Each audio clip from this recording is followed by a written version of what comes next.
So the other thing I want to share with you here is always, I believe, that small is beautiful.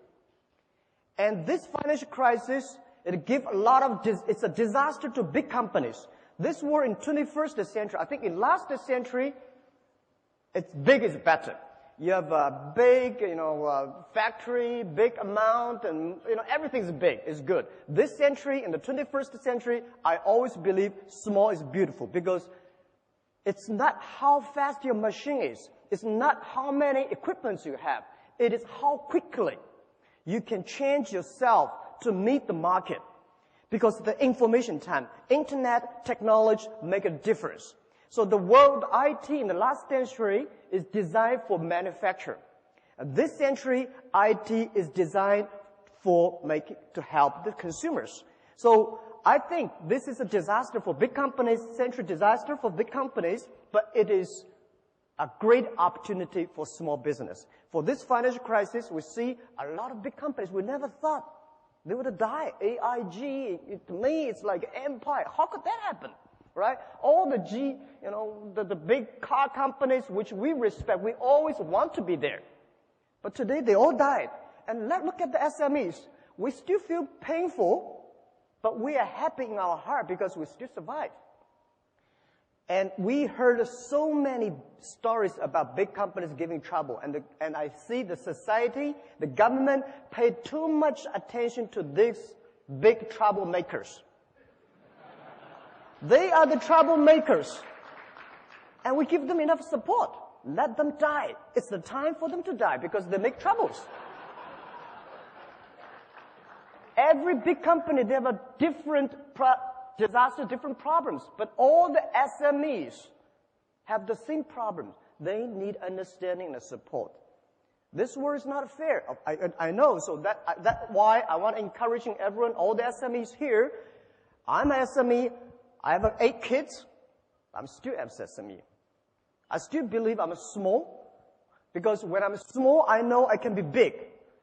And I hate to be big, unfortunately. When I was a small company, only have 10, 20 people, I feel so excited. Well, I can call every employee's names, and I know everything I want to change. I can change it within half a minute. Now, terrible. When I was 20 years old, my friend said, your company is not big enough. If you are big, you're like a big boss. You're easy, right? You can control your time. Now my time is not controlled by myself. My time is controlled by all the meetings, the secretaries, and the KPI, shareholders, all the things. It's much tougher than when you are small. So I always believe the first day love is very beautiful. Believe the first day love. Believe when you're small, at least you can have time to go out, to go to cinema with your wife and the kids and enjoy a wonderful view. But when you're big, you always go to board meetings. And also, I would to say that I give you some today. I come here. People say, Jack, you did not prepare. Why you don't have a PPT? I never prepared PPT. I'm not good at the technology. I was trained to be a high school teacher. And the only thing I can know about a computer, funny thing is I'm running one of the biggest e-commerce companies in China, maybe in the world, but I know nothing about computer. The only thing I can know about computer is send, receive email, and browse. That's it. Because I always say technology for people not working for technology. But today I come here as an entrepreneur, I'm prepared every day. I'm not prepared for the PPT because every time when I use PPT, something wrong, I cannot use it. So I come here to tell you my own experience. I want to share with you, as an 8 kids father, what I did when I have trouble. When I have trouble, I always remind me 3 things. Focus on your customer, serve your employees, and learn from your competitors. These are the key issues that I learned.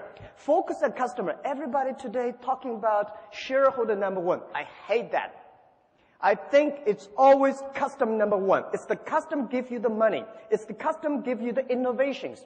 It's the customer that make you happy. Because Year 1999 and year 2000, when internet bubble burst, we cannot get any money, we do not have revenues, we have nothing, but every day what I encouraged me go on was a letter of thanks and emails from my customers. Say, Jack, Alibaba, keep on, because you helped us. Someday we will help you. That's the dream I had. So today, when you believe shareholder number one, you only think about making numbers. You only think about revenues. You only think about how can make your stock market go up. And I let you know, no shareholders can be trusted. I tell you the truth. Well, our shares stock price, 2 years ago we listed at 13.5 Hong Kong dollars. Before that listing day, a lot of shareholders come say, Jack, we're long-term shareholders. Please give us more shares. We'll keep it. When the financial crisis time came, the day we IPO 13.45, we went up to $40 without doing anything good with 24 hours. And then the financial crisis came, $40 to $3 without doing anything bad. They all gone. Most of the shareholders, they're share traders. How can you trust on them? So rely on customers, because the customers stay with you. Customers grow up with you. Customers give you the money, give you the hope, give you the support. So focus on customer. And second is rely and serve your employees. It's your employee, it's your team that make the difference. That the employees, that make all the dreams realized. If we say, well, we have so many problems, and big companies have a problem in getting the innovations, how to make things happen. Well, because they do not listen to the employees. They focus too much on the shareholders. The shareholders, well, they give you this idea, that idea, and when you really do that idea, they're gone. And they change all the time, but your employees stay with you. I remember the tough days.